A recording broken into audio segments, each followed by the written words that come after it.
Welcome back to episode 2 of the DebateGate Sports Podcast. Hopefully, you guys enjoyed our last video. We are sorry for the delay. It's been a minute since our last post, but we are happy to have you back if you stuck around for this episode. Today, we're going to be taking a jump around the NHL, the MLB, and the NBA, just taking a look in what's happening as a lot of these all of these leagues actually have made plans to return to play very soon. And we're going to jump right in, starting with the NBA. So for those of you that don't know, what the NBA is doing is they have invited 22 teams to Orlando, Florida, and they are going to have an 8-game regular season between those 22 teams, and then they're going to start the NBA playoffs.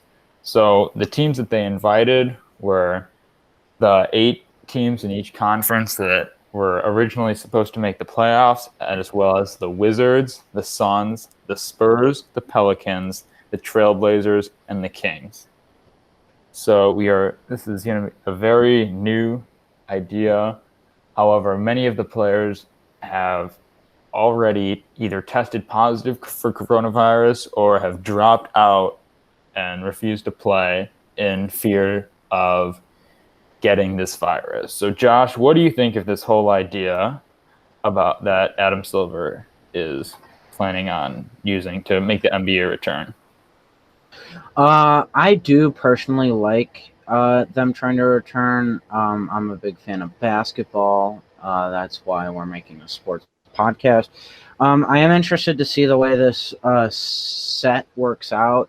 It is pretty interesting to see like what teams they decide to bring in, which I'm excited that they chose to gear towards the Western Conference over the Eastern Conference, because even though I'm a fan of the Bulls, you would have had to invite the Charlotte Hornets, and nobody likes the Charlotte Hornets, so I'm glad they continued to bring the Western Conference, because all the teams that they brought in have promising young stars or some excitement towards them. The Charlotte Hornets, Zion, and they, well, the Eastern Conference teams are all boring sacks of garbage.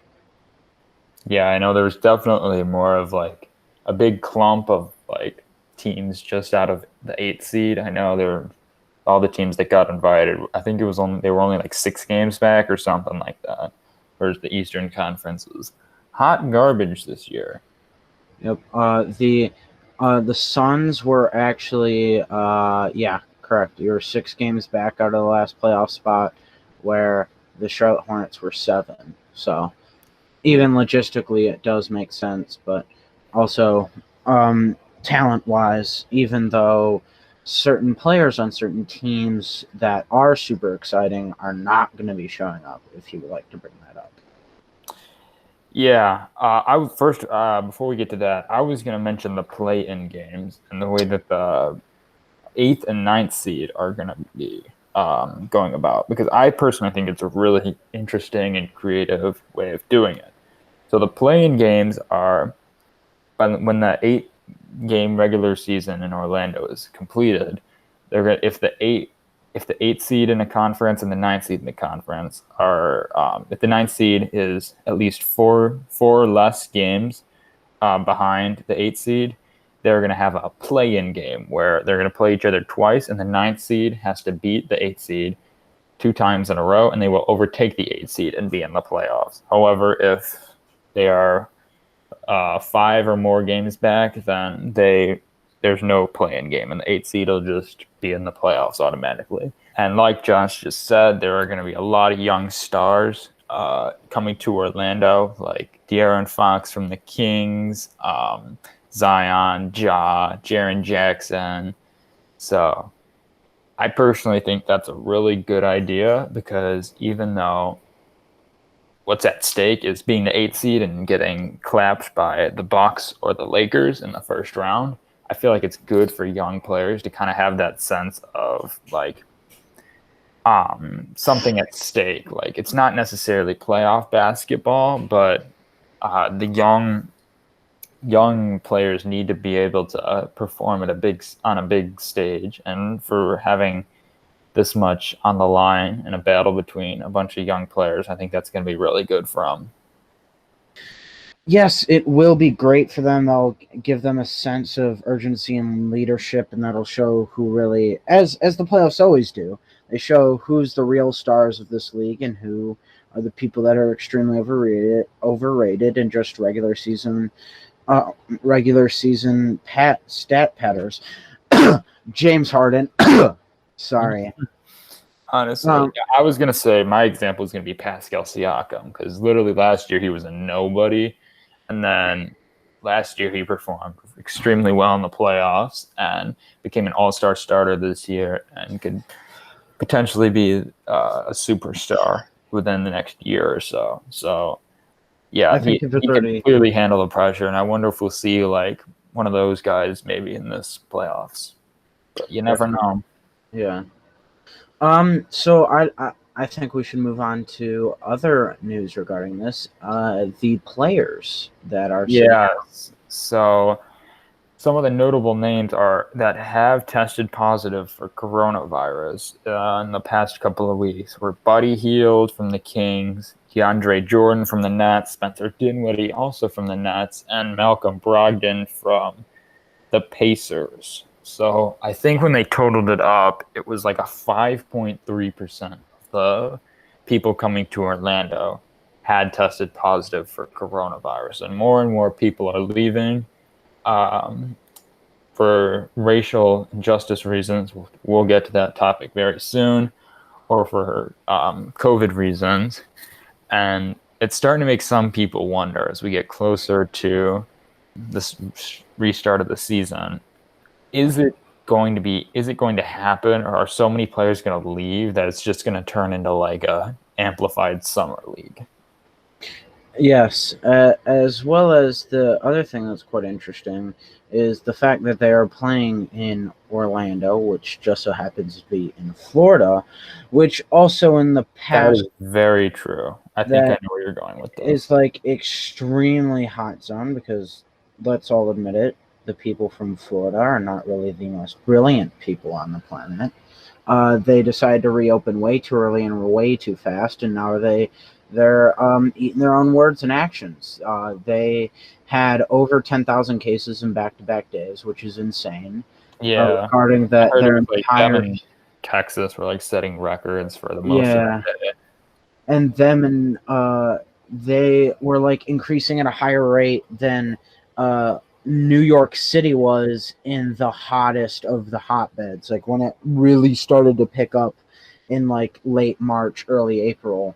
So, because America is the greatest country on earth, we are the only country, in fact, I was looking at stats the other day, like literally 2 days ago, we are the only country to have a spike that is even within 70% of our original spike.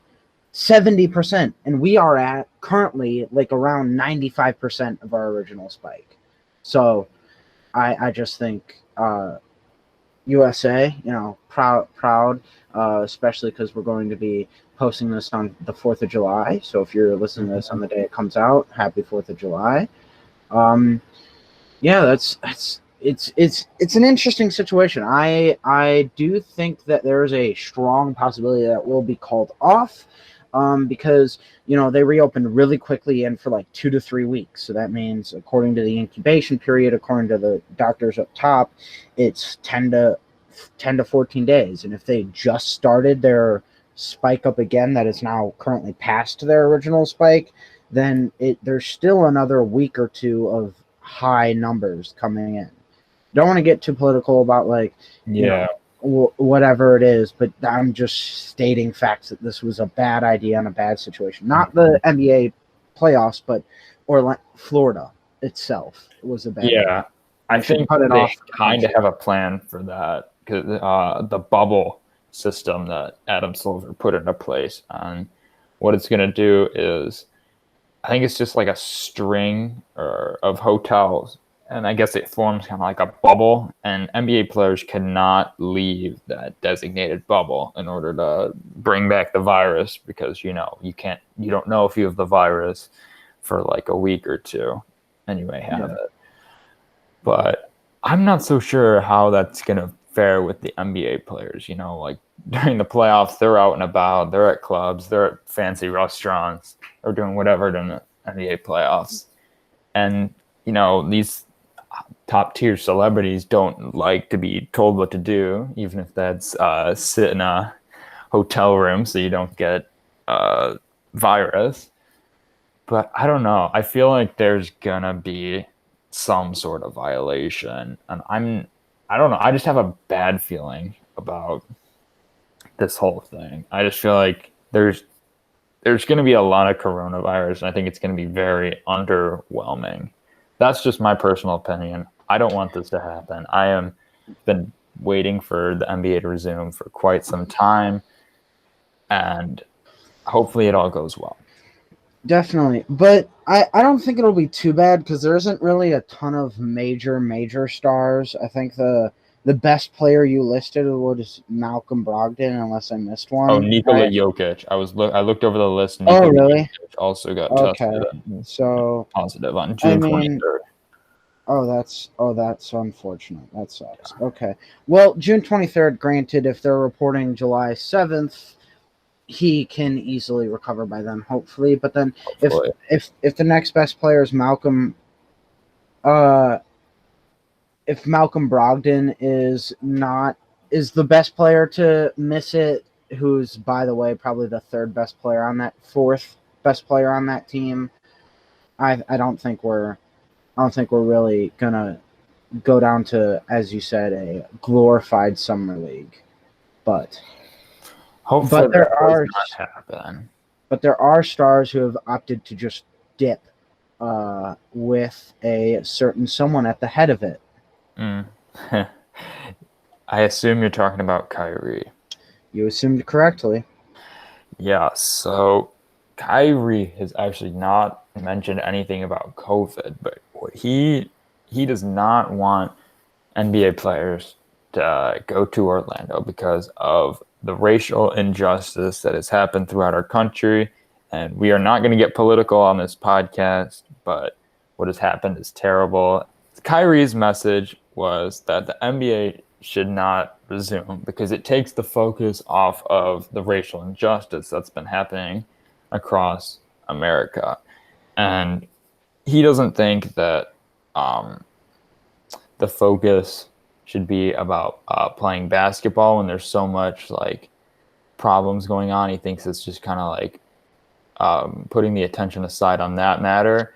But Austin Rivers actually mentioned, and I really agreed with this. He said you can use this platform, and since everybody's attention is going to be on basketball, you can use that platform to raise awareness for the police brutality and the racial injustice that's been happening. And I totally agree with that. Josh, what do you think? I agree with that as well as the NBA is giving them a chance to do that by like writing whatever they want on their back name plate. That is true. Yeah. Granted, nameplate's probably the bad word, but like whatever you call it, like the stitching in their last name, you could change it to whatever you want. You could change it to Black Lives Matter, Blue Lives Matter, All Lives Matter, whatever you want. I'm trying to stay neutral on this podcast. I have my own political views, but that's not for a sports podcast when you're a 15-year-old trying to start up a career in this field. So we're just going to leave it be from here. But in regards to the whole situation with players dropping out, I definitely see their case at where they want to drop out, feel like they have more of a voice, more of a ability to take action, because you could actually go to protests if you don't show up to Orlando. You can actually show up and demonstrate your First Amendment right wherever you want. But when you're in Orlando, you're in that hotel bubble because you can't bring back COVID to the rest of the NBA players. That'll you'll be sued for millions and whatever if you do that.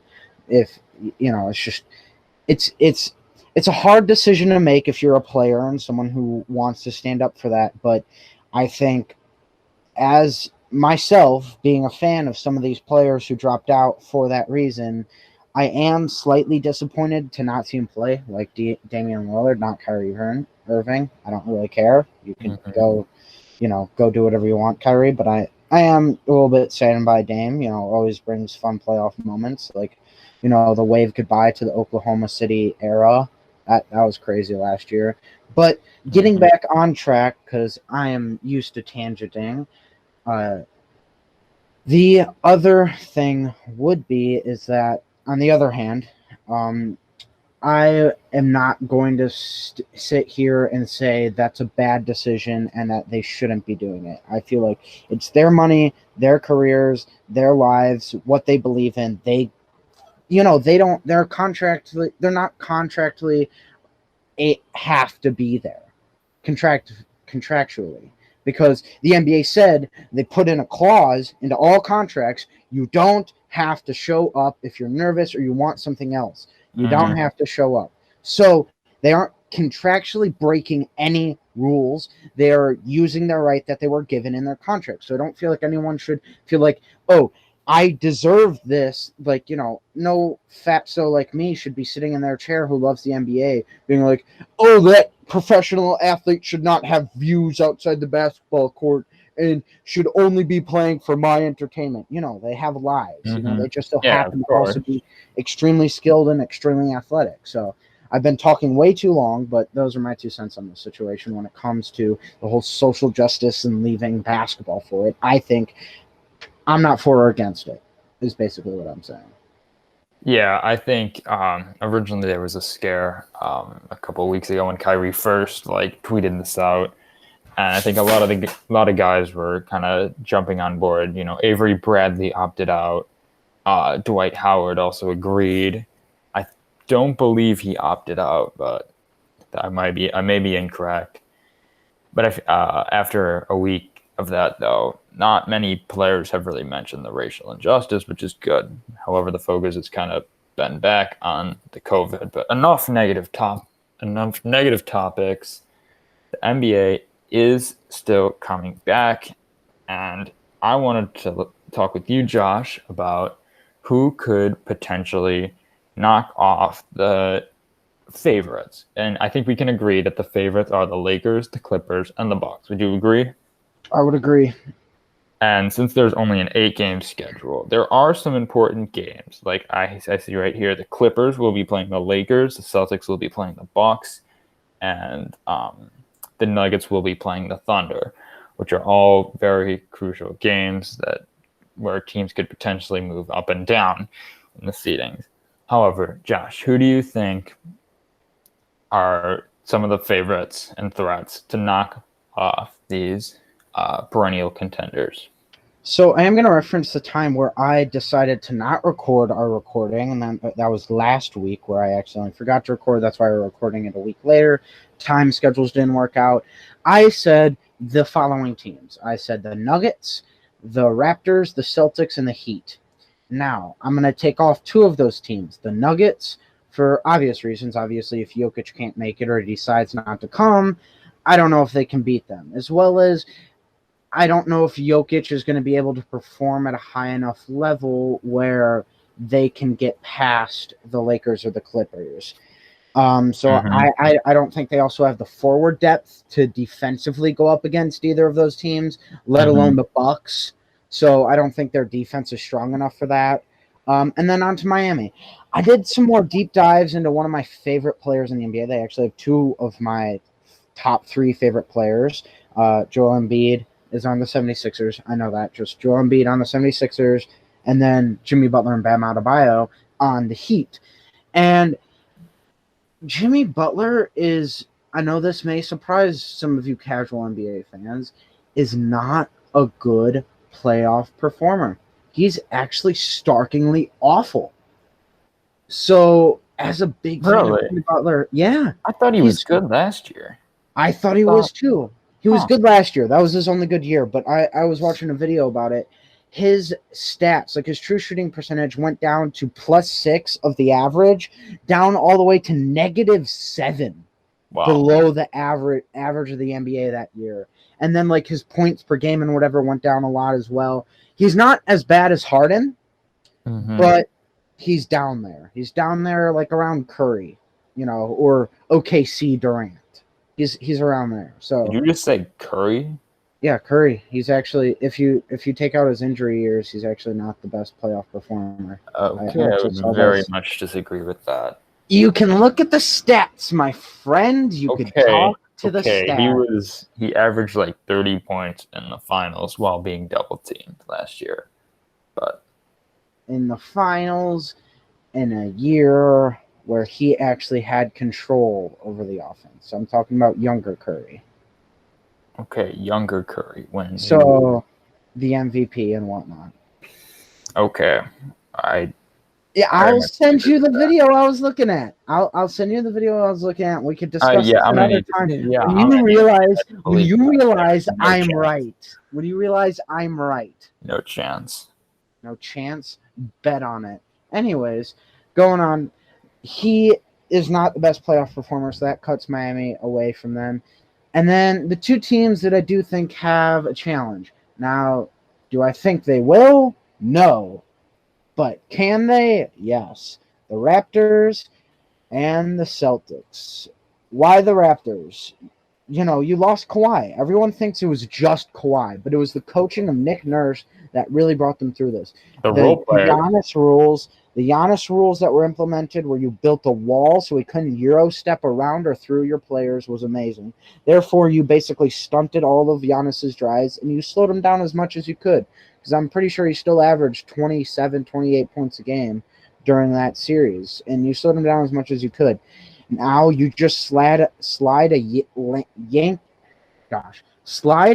lankier Pascal Siakam into that role, and you bring up OG Anunoby, who's going to take what Pascal Siakam did last year. Bada bing, bada boom, you have the Giannis rules all over again, and you could stop Giannis. Celtics, everyone knows Jason Tatum's a clutch playoff performer, and you have Kemba Walker, who's been known to hit clutch shots his entire career, even though not in the NBA because the Charlotte Hornets sucked his entire existence there.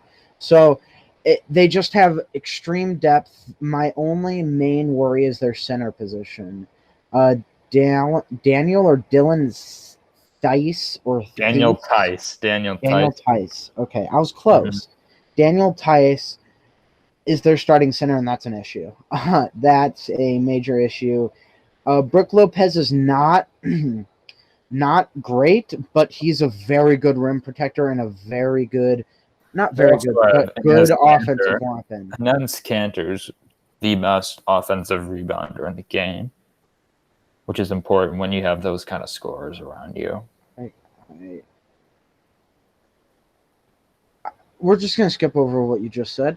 So that Enes Kanter is the best offensive rebounder in the NBA? Yeah. Is he really? Yeah. Basket. Yeah. I'll look it up right now. NBA leader in offensive rebounds.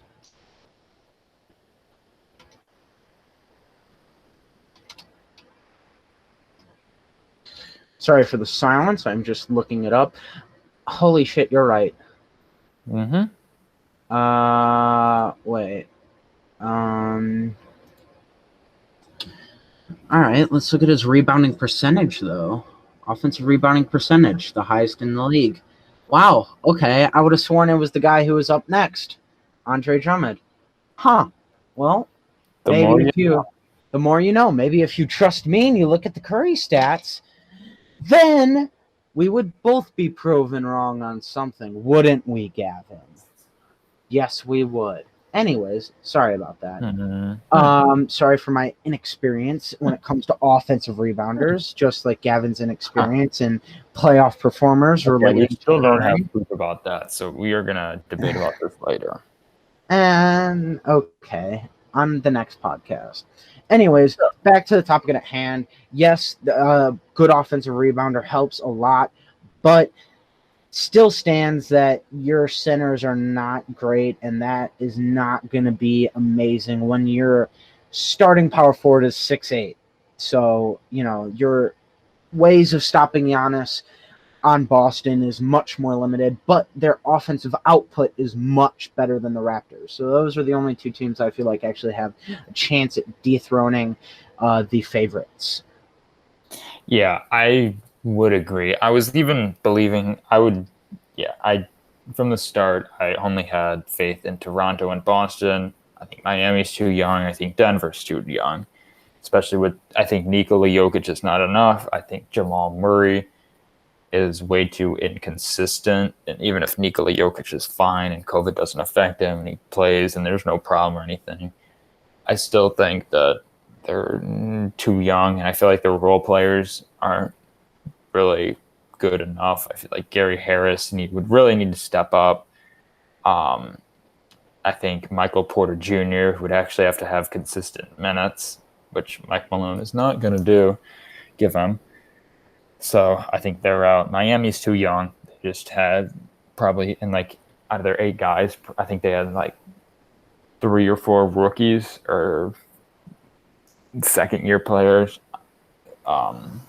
And so obviously that's not going to go well in the playoffs. So yes, Boston and Toronto. I even wanted to believe that the Thunder possibly. I was looking at their team, and I think they're all their starters were averaging well over 10 points per game. But I'm not 100% sold on the Thunder just because I feel like Shai, I trust. Shai and Jason Tatum, even though Jason Tatum's on the Celtics, are the 2 guys that I would trust to perform on a big stage. Obviously, you have the leader in Chris Paul. You have your rebounding horse and Steven Adams. You have Dennis Schroeder to come off the bench.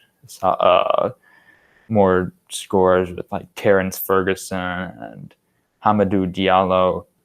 But I don't know. I just don't think it's enough to top the firepower that the Clippers have, if I'm being honest. I think I'm still going to stick with Toronto just because of their role players and their whole system that works. If they can find a way to score, I think Spicy P needs to really be like probably 90% of what Kawhi Leonard was last year. Definitely. Just has to score more. And Boston, if Jason Tatum can continue his all-star plus play in the playoffs, Kemba Walker's going to have to step up, and the role players. Obviously, I sound like a broken record with the role players. I do think that they can also take down Giannis. Outside of those teams, maybe even 2 or 3, I'm really sold on the Bucks or the Clippers. I think the Lakers are whatever. They signed J.R. Smith. I don't care. I don't think they're even going to win the West. But yes, that is it for the NBA. Tune in later to hear what we have to say about the MLB and the NHL.